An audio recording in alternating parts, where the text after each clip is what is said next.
我係一位肺癌4期患者，長期服用標靶藥治療。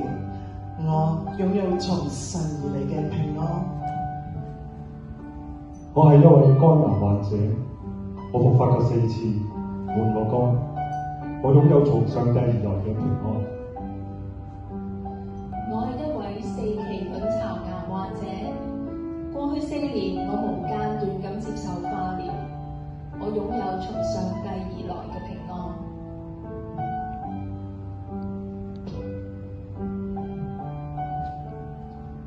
我患咗肝癌20年，仲有惡性肉瘤，肝癌復發咗12次，仲換過肝、切過肺、切咗肋骨，做過好多次嘅電療、化療。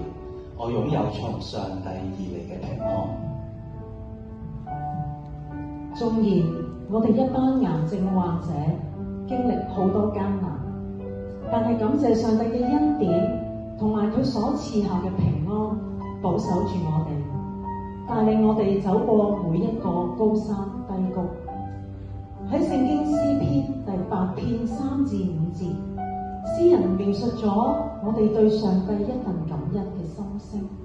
詩篇咁樣講：我觀看你手指所造的天，和你所安置的月亮星宿，人算什麼？你竟記得他；世人算什麼？你竟眷顧他。你使他比天使稍微小一點，賜給他榮耀尊貴做冠冕。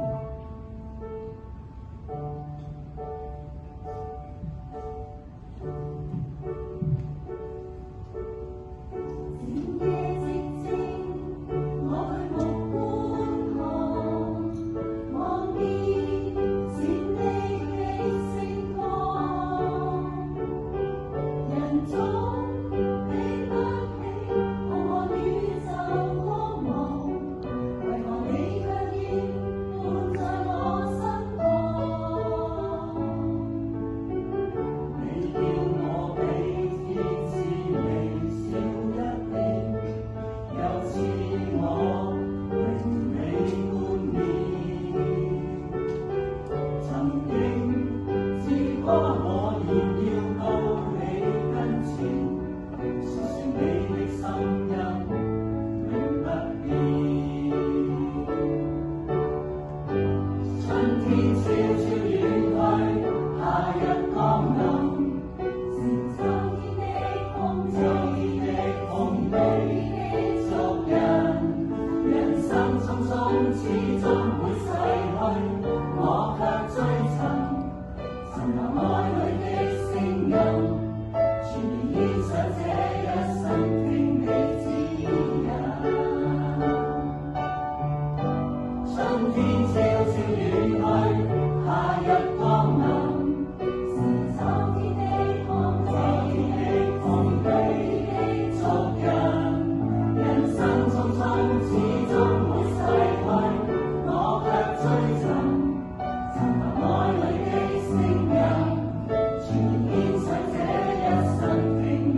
變想